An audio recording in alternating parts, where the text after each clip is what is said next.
Revenge with Karen. I knew I was going to regret wearing beige the moment the maitre d' looked at me like I was a napkin with legs. That was before the board member raised his wine glass and said, to our powerhouse VPs and their lovely, supportive spouses. He didn't even glance at me when he said it.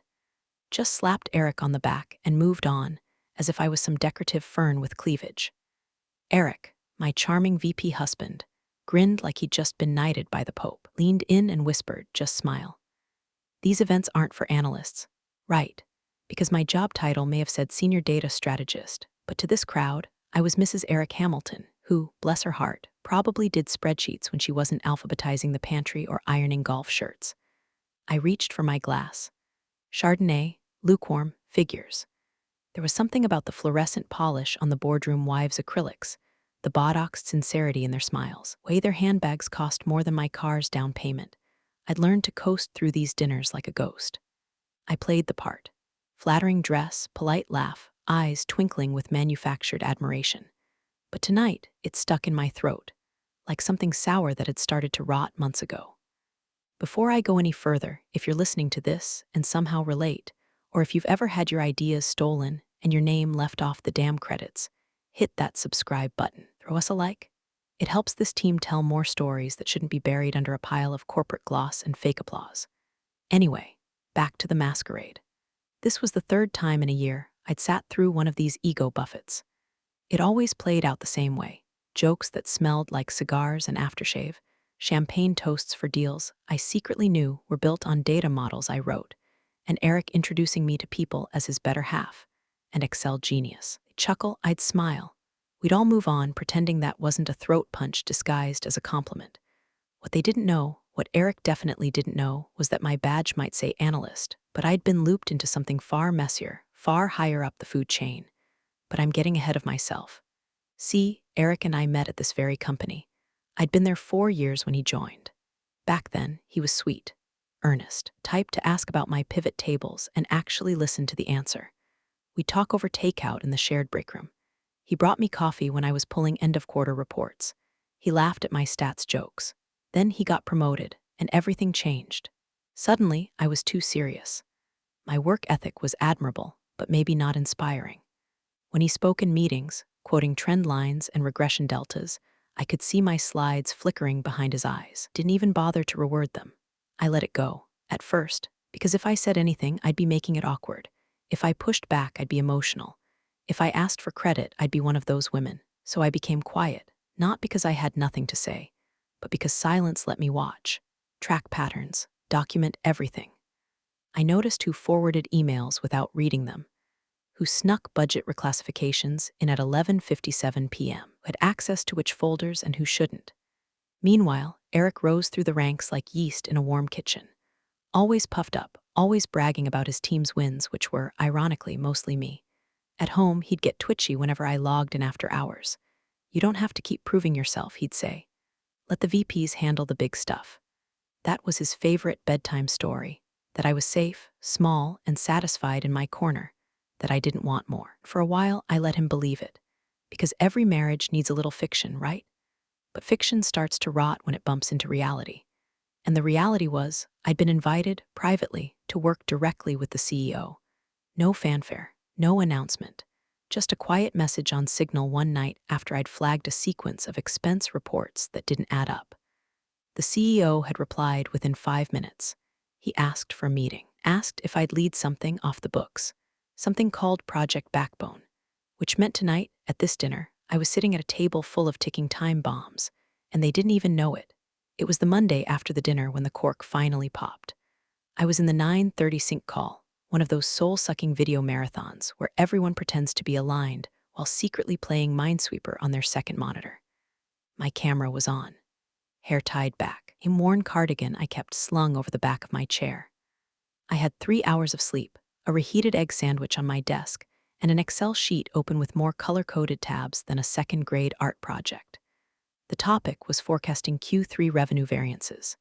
The new CFO wanted a predictive model that factored in regional disruptions, pricing volatility, and 4 years of historical trend lines. Tall order, but I delivered it. ahead of schedule, with clean visualizations, scenario toggles, and margin of error annotations down to the decimal. It was, to put it bluntly, sexy as hell for a spreadsheet. I sent it to Eric Friday night. He said, "This is solid. I'll fold it into my slide deck." Didn't think much of it. I figured he'd use a few charts, maybe paraphrase the trend line language. But then Monday hit. Eric shared his screen on the call. Pulled up my sheet, my formulas, my formatting, right down to the dumb little red triangle comment I'd left as a joke. He didn't change a damn thing. And with a grin that made me want to unplug my monitor with a crowbar, he said, "So my team and I built this model to predict Q3's exposure if our Eurozone ops underperform." I blinked. My team. Not once did he mention me. Not even a passing shout-out to Virginia. I was 3 digital tiles below him in the Zoom grid, nodding like a good little NPC while he took a victory lap in my shoes. I didn't speak. I didn't need to. Because 2 minutes after the call ended, I got a ping on Slack from Legal Review. Not a person, a bot. System generated, no emojis. This deck is under quarterly disclosure review. Attribution noted as Eric Hamilton. You are listed as original data author. Confirm accuracy. Underneath, ballot box with check yes, attribution correct no. Attribution incorrect, clarify. The checkbox pulsed on my screen like a loaded gun. I stared at it. My coffee had gone cold. The room was silent except for the hum of the space heater and my heartbeat pounding somewhere behind my eyes. This wasn't new. Eric had been nibbling at my credit for months.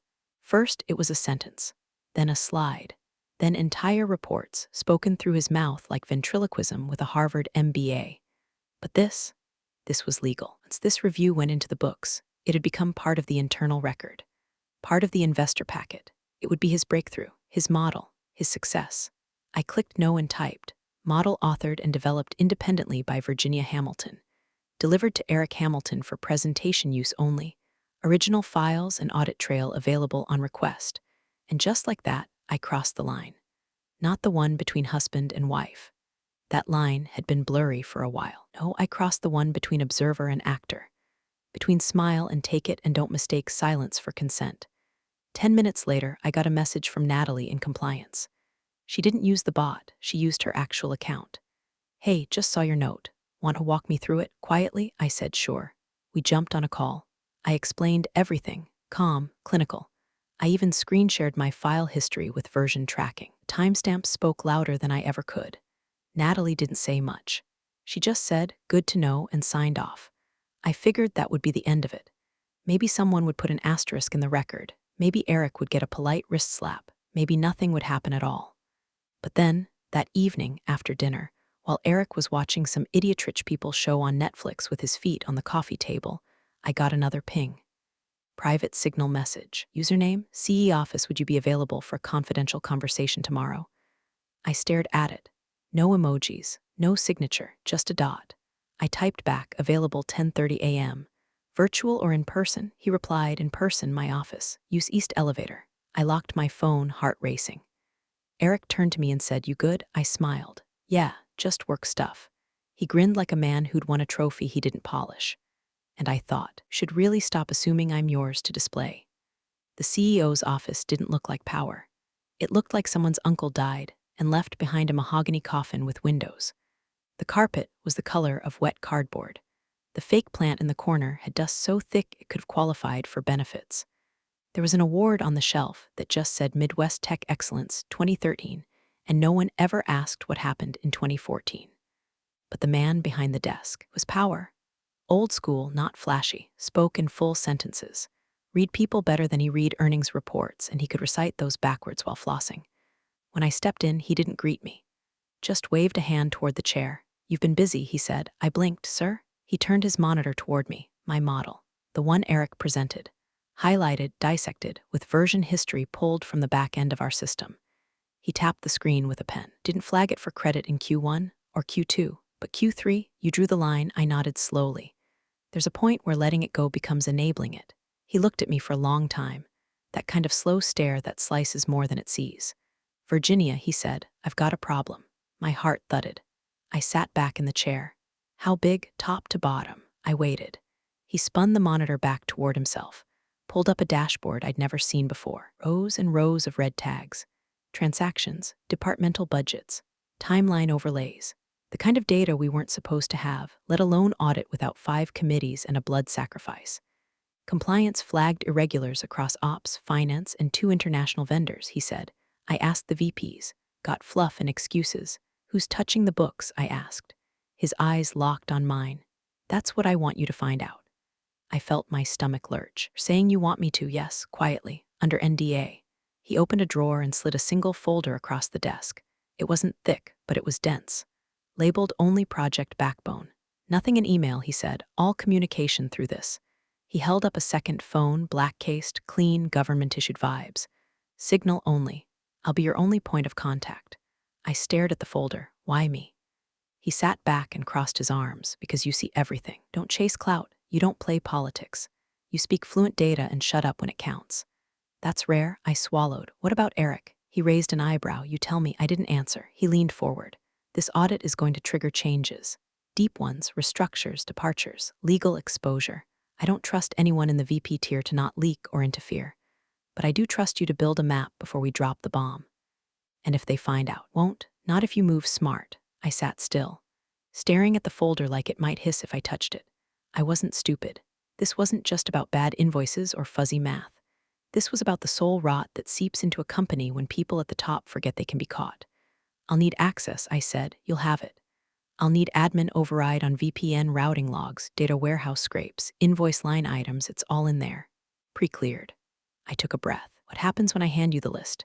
He looked down for the first time, then said quietly, we let the board decide who deserves to stay. I opened the folder. Inside, a single sheet. NDA terms already signed on his end. A thumb drive and an access code. I signed. He stood. One last thing. I paused at the door. He said, you'll want to back up your files off network. Keep a duplicate somewhere personal. Not for me, for you, for protection, for peace of mind. Walking through a minefield. Smart to know which ones you planted. I walked out with the folder pressed to my chest, the burner phone in my pocket, and a strange sensation crawling up my spine. It wasn't fear, it was purpose.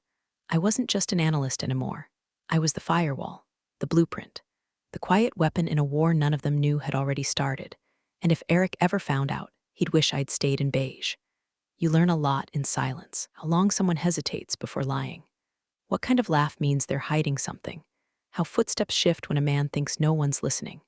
Silence has teeth, sharp ones, and I'd spent weeks letting mine grow. By the time October rolled in, I was practically nocturnal. I logged on at 5 a.m. and signed off past midnight.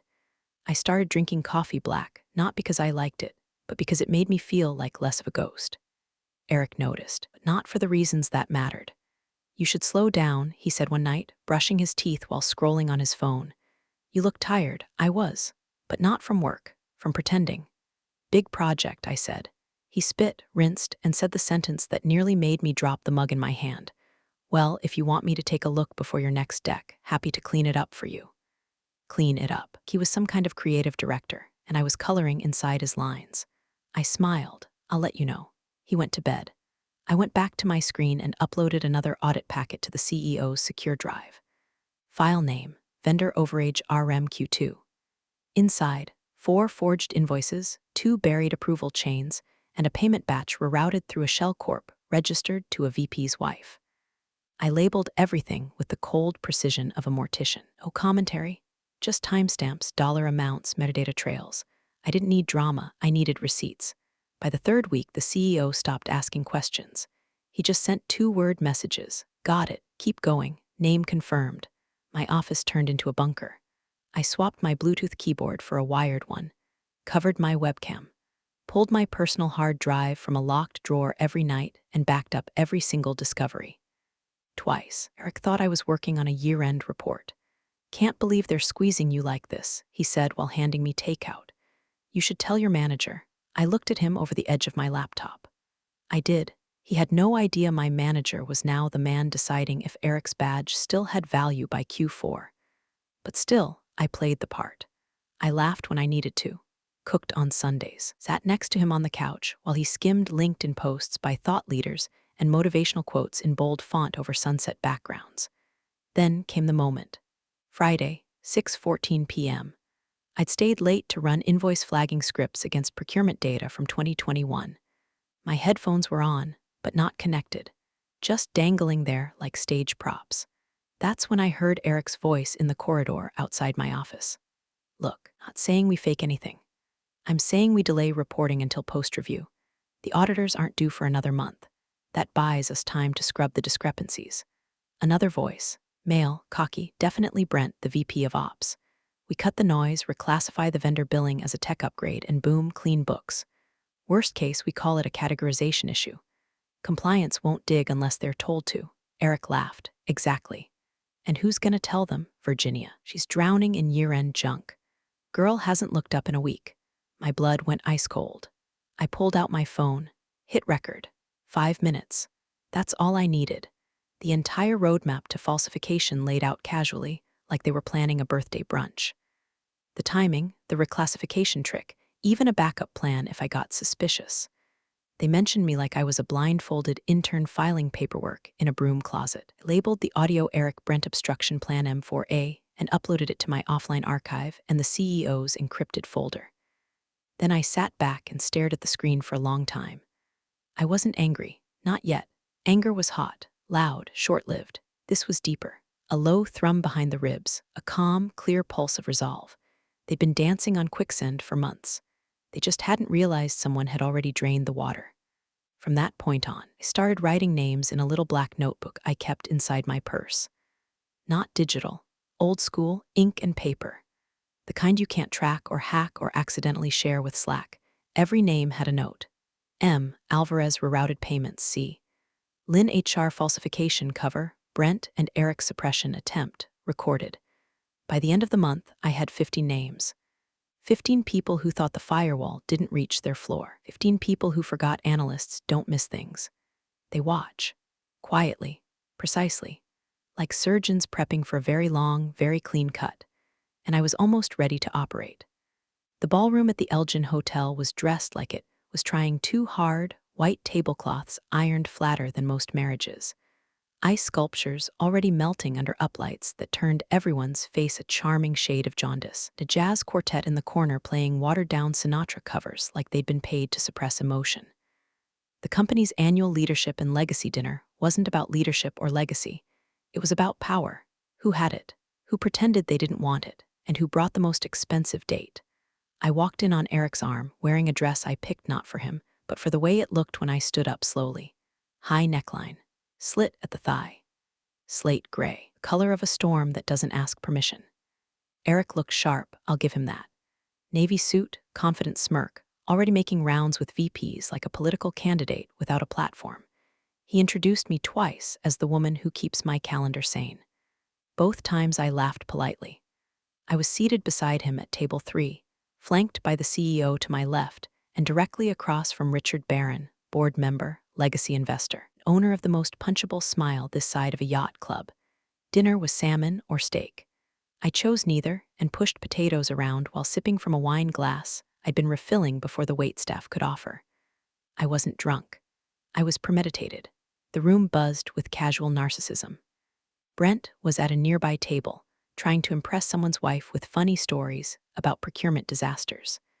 The CFO laughed too loud at his own joke. I saw 3 department heads pretending they hadn't just tried to sabotage each other's budgets all quarter. Everyone was dressed for success and slathered in failure-flavored cologne. Then it happened.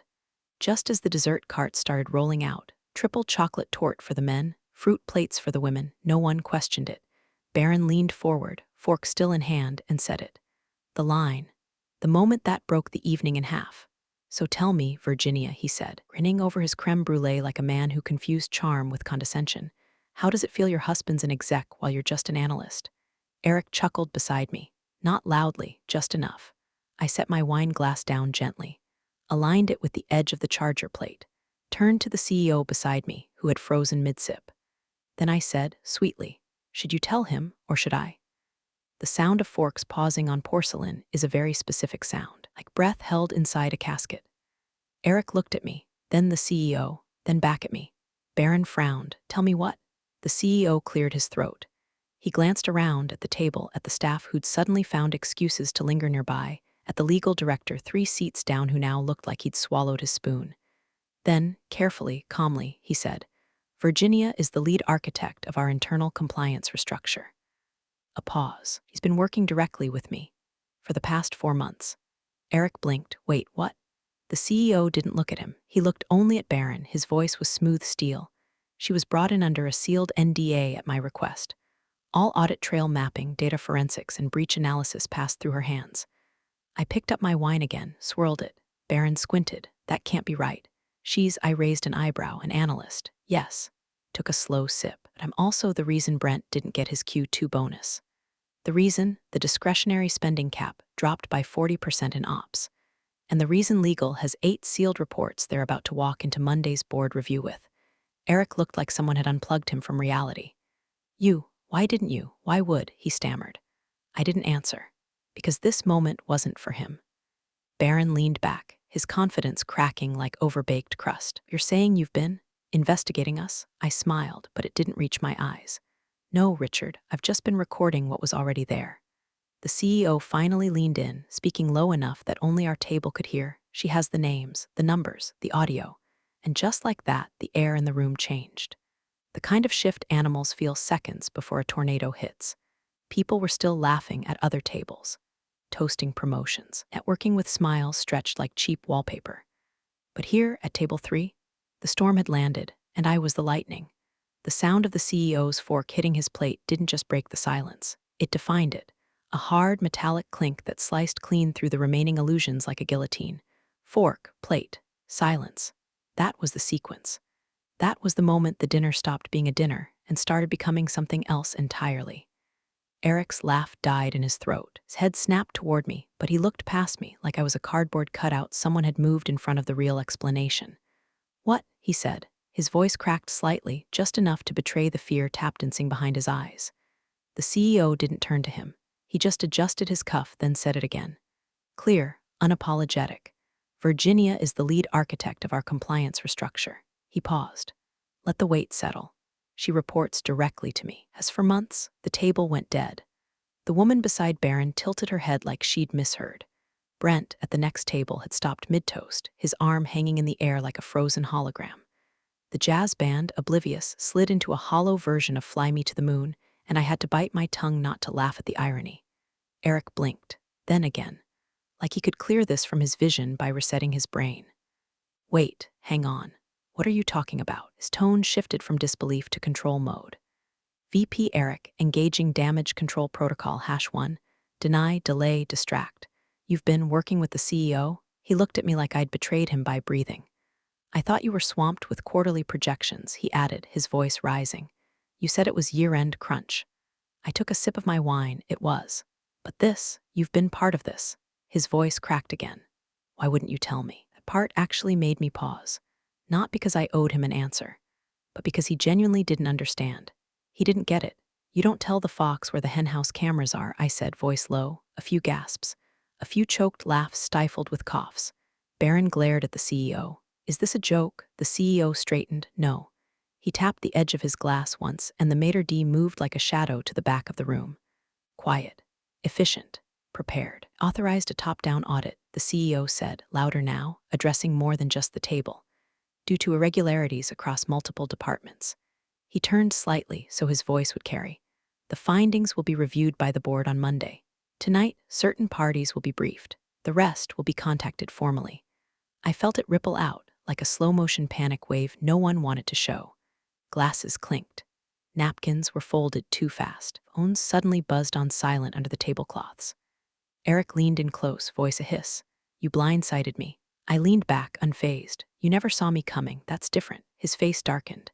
You were working against me this whole time. I wasn't working against you, I said softly. You just happened to be standing in front of the fire when I lit the match. From my peripheral, I saw the legal director approach the table. He handed the CEO a padded envelope. Thick, sealed, marked with a red security tab. The CEO took it without fanfare and slid it beside his plate. Baron's face was pale. His wife clutched her purse like it might bite someone. Brent had vanished. His empty chair sat like a warning. Around us, the music kept playing. Conversations resumed, but quieter now. Like people suddenly remembered the walls had ears, and I was one of them. Eric looked at the envelope, then at me. You're going to destroy people. I tilted my head. I'm not destroying anyone, Eric. I'm just turning on the lights. That's when the CEO finally turned to Eric. His voice, this time, was surgical. "We'll be reviewing your expense records, your Q2 reclassifications, your access logs." Eric paled. "I'd recommend retaining counsel." The final nail wasn't loud. Just another clink. His knife slipping from his hand, bouncing off the plate. Nobody picked it up, not even him. Because in that moment, knew the seat he was so proud to occupy had just become a trapdoor, and I was already standing. The CEO didn't raise his voice. He didn't need to. He just opened the envelope. There's something brutal about paper in a room like that. All this power, this wealth, this posturing, and at the center of it, a man pulling out sheets of printer paper like he's dealing tarot cards. He slid the first copy across the table to Barron, then one to the legal director, and to Elaine Rooker, head of the audit committee. 3 envelopes remained. He looked up, eyes cool. "If your name is on the list, your packet will be hand-delivered." Barron scoffed. This is absurd, but he still opened the envelope. His fingers trembled. Elaine tore hers open like it owed her money. The room quieted, the tension folding in on itself. Conversations died mid-sentence. You could hear the jazz band stop between songs and hesitate before starting the next one. I didn't move, I didn't blink, I just watched. Because I already knew what was in those packets. Inside, my reports, summaries, metadata, flags, each name with a section. Each incident cross-referenced. Nothing editorial, just cold, organized, damning truth. I saw Elaine's lips move as she reads silently. Vendor funneling, offshore, discrepancy of Barron's hand flew up mid-read. He waved over the maitre d' like he was ordering a refill. All he managed was a dry cough. No one brought him water. One of the envelopes, white, thick, marked with Eric's name, sat unopened beside the CEO's plate. Eric stared at it like it was ticking. "You're joking," he finally muttered. The CEO didn't answer. He turned instead to legal and asked, how close were we to finalizing the Q4 incentive structure? Legal's face went blank. "Tomorrow's vote." "Voting on bonuses," the CEO repeated. "Individuals under formal internal investigation." The words thudded like gravel on steel. Eric straightened. "You can't be serious." This is a setup." "No, Eric," I said softly. "This is a summary." He snapped toward me. "You had this planned. This is revenge, isn't it?" I tilted my head. No, revenge would have been loud. This was clean. Across the table, Barron slammed his report down. "Brent," he said, voice cracking. "Brent's on this." "And so is Lynn," murmured Elaine. Christ. The CEO stayed silent. He didn't need to say it. The web had been building for months. And now, with one motion, paper to table, it was exposed. Eric reached for his envelope but didn't open it. His hands hovered above it like it might bite. "You've been lying to me, this whole time." I looked at him, really looked, and for a second I saw the man I met years ago, guy who used to bring me black coffee and ask about variance models with actual curiosity. That man was gone. "You've been dismissing me," I said, minimizing, stepping over my work and smiling while you did it. "I didn't lie to you, Eric. I just didn't stop you."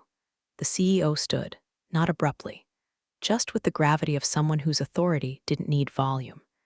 "Effective immediately," he said, "all executive bonuses are frozen. Board review is postponed until audit resolution. And anyone listed in these packets will be subject to preliminary disciplinary protocols pending full investigation." You could feel it shift. Right there, the temperature, the tension, the shape of the night. Barron, for once, was speechless. Elaine just nodded, as if she'd expected this moment all her life. Eric still hadn't opened his envelope. He looked at me like he'd never seen me before. Like I'd emerged from a trapdoor he didn't know was under his feet. "You did this," he whispered. "You killed my career." "No," I said, voice calm. "You did that. I just wrote it down." And that's when the legal director stood and placed his hand on Eric's shoulder. "Sir, we need you to come with us. No cuffs, no dramatics. Just a hand in a hallway that suddenly looked like it led into the abyss." Eric didn't resist. He just stood. But he didn't take the envelope, so I did. Slid it across the table, tapped it once. "For your records," I said. And then I watched as he walked out the room like a man who finally saw the scoreboard and realized he was already 10 points below zero. The hallway outside the ballroom smelled like overcooked salmon and anxiety. Eric caught up to me before the doors fully closed behind us. His footsteps were sharp, fast, like the sound of someone running out of time. "Virginia," he hissed, grabbing my arm. Not hard, but with just enough pressure to remind me of how he'd always tried to steer things. Conversations. Narratives, me. I turned slowly, pulled my elbow free with the ease of someone who had nothing left to pretend about. He looked wild, pale, that expensive hair gel failing to keep up with his sweat. Why didn't you say anything? He demanded. The echo of the ballroom doors clicking shut behind us was the only answer I gave him at first. I wanted him to sit with it, just long enough to realize how much silence can say when it's weaponized. Then I said, calm as January snow, you talked. I documented. He blinked, like he didn't understand the language I was speaking, so I spelled it out. Every time you took credit for my work, every late-night whisper about shifting narratives, every budget you reclassified without context, every smug little comment about how some people don't have what it takes to lead, I wrote it all down. Every line, every log, every folder name. I leaned in just slightly, and I was never emotional about it. That's what makes it admissible. His mouth opened, but nothing came out. I think that was the first moment he realized I hadn't betrayed him. I had outgrown him. He wasn't the storm. It was the weather report I read every morning before putting on boots and building a house anyway. Before he could speak again, the CEO stepped into the corridor. Virginia, he said, voice calm but firm. The board wants to meet privately tomorrow morning. Just you. 8:15 sharp, I nodded. Eric glanced between us. Wait, she gets invited to the boardroom. The CEO didn't even look at him. Just addressed the legal rep flanking Eric like a shadow. Escort Mr. Hamilton to his vehicle, please. Ensure his badge is deactivated before 7 a.m. Eric's eyes widened. You're not even giving me a chance to respond? No, the CEO replied without venom. We're giving you the chance to reflect. 2 steps later, Eric turned back one last time. His voice cracked. So what, you're a VP now? I smiled faintly. Not yet. He laughed bitterly.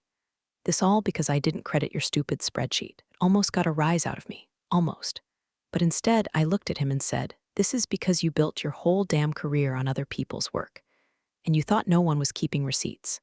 He stood there, a man untethered from the only scaffolding he'd ever known, applause and assumption. And I was already walking away, not fast, not triumphant, just calm. In the elevator, I stared at my reflection, tired eyes, lipstick faded, hair no longer perfect. But under it all, there was a piece I hadn't worn in years. Not pride, not vengeance, clarity. By the time the elevator doors opened on the main floor, the texts had already started pouring in. Some congratulatory, some cautious. A few from people who'd once laughed over my head at meetings and now wanted to connect when you have a moment. I ignored them. Instead, I stepped outside into the night air, cold, crisp, honest, walked toward the parking garage without looking back. Because tomorrow, I'd face the board. And this time, I wouldn't be entering the room as just anything. The boardroom didn't feel like a battlefield. It felt like a post-op room. The kind where the bleeding's been stopped, the tumor's on ice, and the doctors are reading charts, trying to decide how close they came to losing the patient.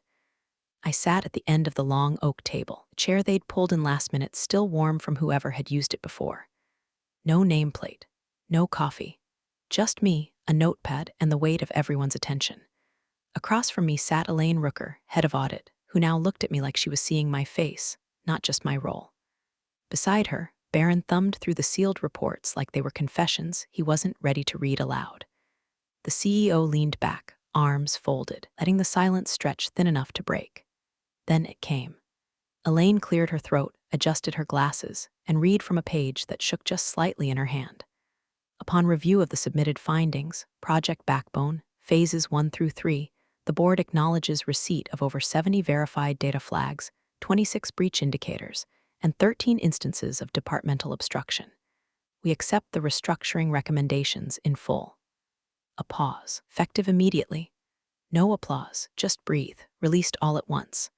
Further, she continued, her eyes meeting mine. Virginia Hamilton is hereby appointed Executive Director of Data Integrity, reporting directly to this board, with purview over all compliance systems and audit protocols moving forward.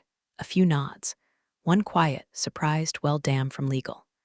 I didn't blink. I just nodded once. Because I already knew. Not because they told me. Because I'd felt the shift the second I turned in the final report.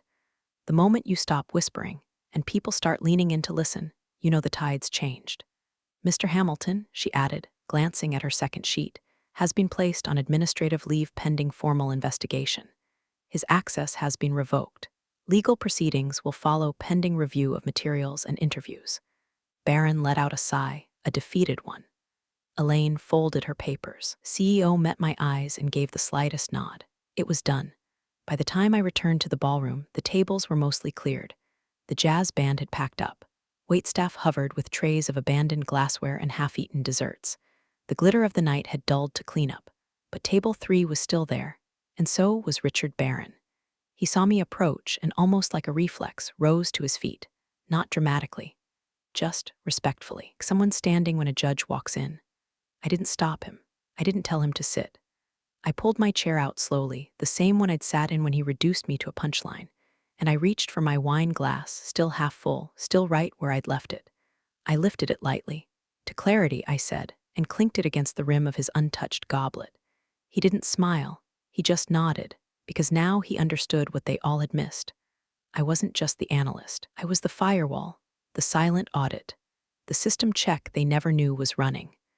I was the margin of error walking in heels, the threat assessment they overlooked in beige, and I never needed a title to matter. But it's nice to have one now. Big thanks, you legends of the old office days. Subscribe to keep the switch-flicking chaos alive. Your ex-boss is shaking in their loafers.